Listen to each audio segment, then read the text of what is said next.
अस्सलाम वालेकुम, welcome to crazy physics.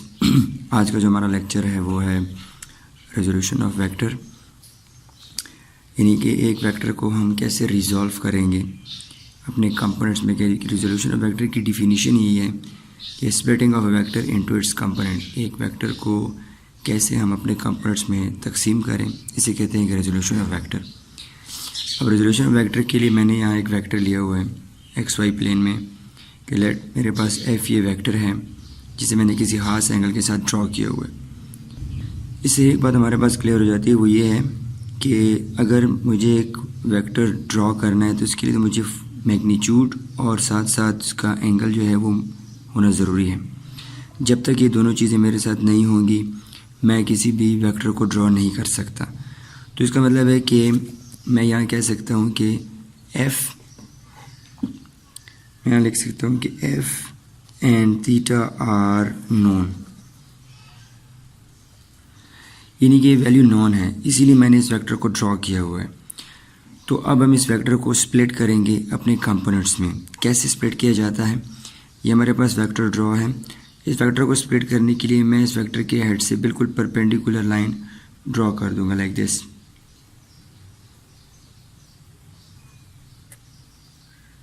ठीक है, तो मेरे पास मैंने परपेंडिकुलर लाइन ड्रॉ कर दी एक्स एक्सिस पर। अब हमारे पास एक राइट एंगल ट्रायंगल बन गया। राइट एंगल ट्रायंगल में हमारे पास इसके तीन हिस्से होते हैं, एक होता है बेस, एक होता है परपेंडिकुलर, एक होता है हाइपोटेन्यूज। तो बेस के बारे में हम क्या कहते हैं, बेस के बारे में हम कहते हैं कि वो साइड जो थीटा के साथ एडजेसेंट हो, साइड एडजेसेंट टू थीटा, वो साइड जो थीटा के साथ एडजेसेंट हो तो वो बेस होगी। और जो परपेंडिकुलर है वो उसके बारे में हम कहते हैं साइड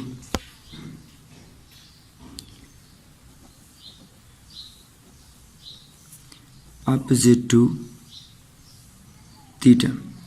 वो साइड जो थीटा की बिल्कुल ऑपोजिट होगी वो परपेंडिकुलर होगी। एंड हाइपोटेन्यूज के बारे में हम कहते हैं कि साइड ऑपोजिट टू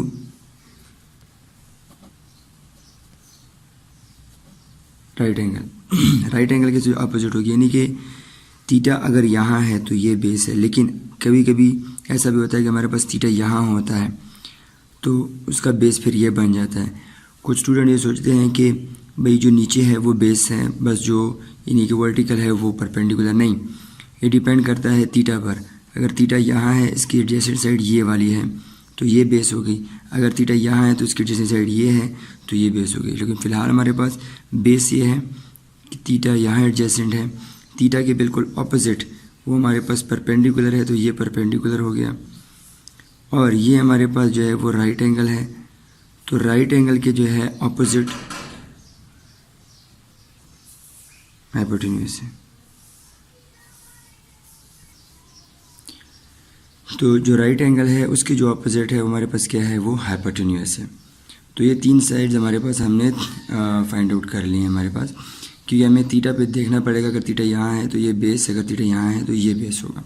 अच्छा, अब हमें क्या करना है, अब हमें ये करना है कि हमें हमारे पास एफ़ मौजूद है, थीटा तो हमारे पास पहले से मौजूद है, लेकिन इसके कंपोनेंट्स मौजूद हमारे पास। अगर ये लॉन्ग एक्स एक्सिस ये कंपोनेंट बन रहा है तो इसे हम कहेंगे एफ एक्स, और अगर ये लॉन्ग वाई एक्सिस हमारे पास है तो ये हमारे पास क्या हो जाएगा, एफ वाई।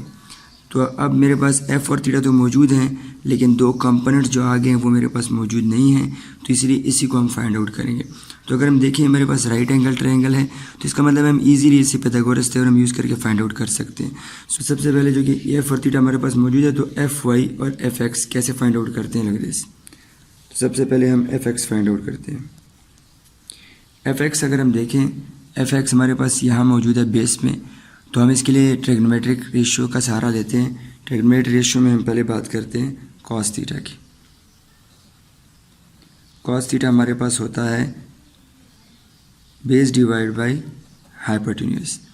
तो अगर इसी डायग्राम में देखें, बेस हमारे पास ये है, हाइपोटेन्यूज ये है, तो यहाँ पुट कर लेते हैं F x divide by F by cross multiplication.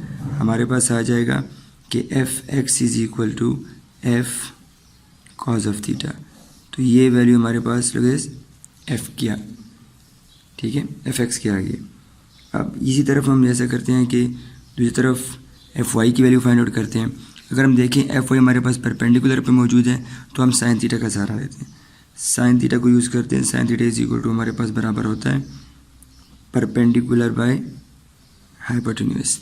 Perpendicular हमारे पास एफ वाई है, हाइपोटेन्यूस हमारे पास एफ है, तो हम इसे पुट कर सकते हैं F y divide by F. तो इससे हमारे पास आ जाएगा F y is equal to F sine of theta.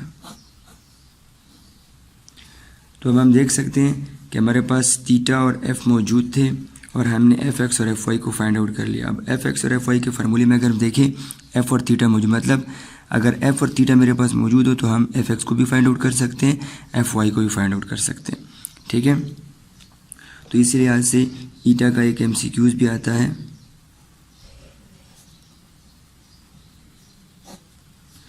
MCQs हमारे पास आता है कि इफ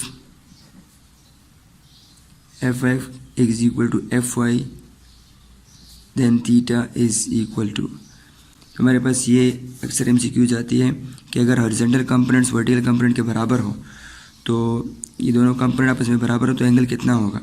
तो अगर हम इसके फार्मूले को देखें, ये हॉरिजॉन्टल कंपोनेंट का फार्मूला है, ये वर्टिकल का। इन दोनों के फार्मूले में एक में कॉज इस्तेमाल हुआ है, दूसरे में साइन। एफ और एफ तो सेम है लेकिन साइन और कॉस का फ़र्क है। तो हमें मालूम होना चाहिए कि साइन और कॉस की वैल्यू 45 पे जो है वो बिल्कुल एक जैसी होती है, तो 45 डिग्रीज़ का आंसर आ जाएगा। मतलब अगर मैं यहाँ कॉस 45 पुट करूँ, कॉस 45 और साइन 45 दोनों हमारे पास, यानी कि साइन 45 कॉस 45 ये दोनों हमारे पास 0.707 के बराबर है। तो अगर हम यहाँ पुट करते हैं तो इससे आंसर हमारे पास क्या आएगा, सेम आएगा। इसलिए एफ एक्स और एफ वाई जब बराबर होंगी तो थीटा हमारे पास 45 डिग्री होगा। तो ये हमारे पास कंपोनेंट मालूम हो गए।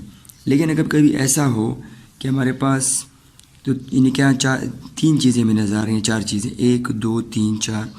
अगर इसमें से फर्स्ट ऑफ ऑल तो ये दोनों हमें मालूम थी, हमने ये दोनों फाइंड आउट कर ली। लेकिन अगर कभी ऐसा हो कि ये दोनों दी गई हों और ये दोनों नहीं मालूम हो, तो उसके लिए क्या करेंगे। So if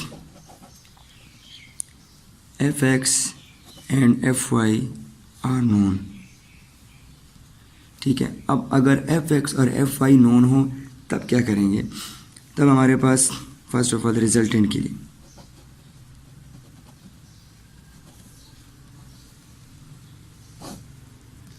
resultant find out करने के लिए हम सामने देख रहे हैं कि हमारे पास यानी कि एक राइट एंगल ट्रायंगल है।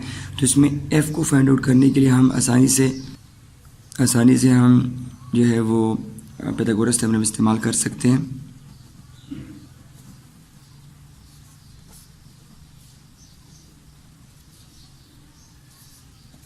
पाइथागोरस थ्योरम कहता है कि hypotenuse square is equal to base square plus perpendicular square. Hypotenuse हमारे पास एफ है, यहाँ से देख सकते हैं, बेस एफ एक्स और परपेंडिकुलर एफ वाई। सो यह आ जाएगा F x square plus F y square. Square root ले लें तो हमारे पास आ जाएगा F x square plus F y square. तो अब हमारे पास आप देख सकते हैं कि एफ यानी कि जो रिजल्टेंट है उसकी वैल्यू हमारे पास आ गई है। और इसके फार्मूले में एफ एक्स और एफ वाई, इसका मतलब है कि अगर एफ एक्स और एफ वाई हमारे पास मौजूद हैं, हम यहाँ पुट करें, हमारे पास एफ पी आ जाएगा। अब इसके बाद हम फाइंड आउट करते हैं कि एंगल को भी हम इसी के लिहाज से फाइंड आउट करेंगे। और एंगल के लिए हम जो ट्रिग्नोमेट्रिक रेशियो का इस्तेमाल करेंगे वो होगा टेंजेंट थीटा। तो एंगल के लिए यानी कि इसको हम कहते हैं डायरेक्शन के लिए मैं टेंजेंट का इस्तेमाल करता हूँ। टेंजेंट थीटा हमारे पास बराबर होता है sine theta by cos theta. Sine अगर हम पीछे से आप देखें, जो हमने पहले इसमें सॉल्व किया है, साइन हमारे पास बराबर होता है परपेंडिकुलर बाय हाइपोटेन्यूज, और कॉस हमारे पास बराबर होता है बेस बाय हाइपोटेन्यूज। हाइपोटेन्यूज दोनों कट जाते हैं, हमारे पास रह जाता है परपेंडिकुलर बाय बेस। अब डायग्राम में हमारे पास परपेंडिकुलर था एफ वाई और बेस हमारे पास था fx, आप वहाँ से देख भी सकते हैं। सो हमारे पास ये वैल्यू आ जाती है। अगर हम ये तो टेंजेंट थीटा है, हमें अगर थीटा चाहिए तो दोनों तरफ टेंजेंट इन्वर्स ले लेते हैं, तो हमारे पास आ जाएगा tangent inverse fy divide by fx। तो आप देख सकते हैं क्लियरली कि हमारे पास थीटा को मालूम करने के लिए ये फार्मूला आ गया है। इसमें fy और fx दोनों पुट कर लें तो हमारे पास थीटा की वैल्यू आ जाएगी। तो इस तरह हम जो है वेक्टर को रिजॉल्व करते हैं कंपोनेंट में। ये तो हमारे पास सिर्फ एक वेक्टर था, लेकिन अगर वेक्टर जो है वो एक से ज़्यादा हों, इन्हीं के दो हों, तो उसे हम जो है पहले ऐड कर देते हैं इन्हीं के एक्स वाई प्लेन में by head to tail rule, और उसके बाद जो है हम उसे रेक्टेंगुलर कंपोनेंट्स की मदद से जो है वो सॉल्व करते हैं। तो इंशाल्लाह नेक्स्ट लेक्चर जो है हमारा रेक्टेंगुलर कंपोनेंट्स ऑफ वेक्टर होगा। तो अगर अभी तक आपने मेरे चैनल को सब्सक्राइब नहीं किया है तो प्लीज़ लाइक करें, शेयर करें और सब्सक्राइब करें, और ताकि और लेक्चर से आपको फ़ायदा हो सके। Thank you.